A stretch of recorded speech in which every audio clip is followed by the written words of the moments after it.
Maxima – šeimos mėnuo. Tik tokiame pasaulyje, kuriame kiekvienas rūpinasi ne tik savimi, bet ir kitais, viešpatauja harmonija. Nuo pat mažens savo vienturtį sūnų Jevgenijų mokė mama Tatjana.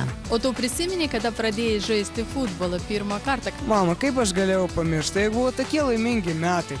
Mama 1 metai, aš prisimenu tą mažą koridorių. Na, tada jis, man atrodo, labai didelis iš tikrųjų. Tie įsivaizduojami vartai, tas mažas guminis kamuoliukas. Šaunus laikai buvo. Mama, bet mes pamiršom, mesgi apie tėtį nieko nepasakėm. Ir aš noriu pasakyti, aš niekada tau nesakiau galbūt, bet aš jį labai myliu, jis yra labai geras žmogus.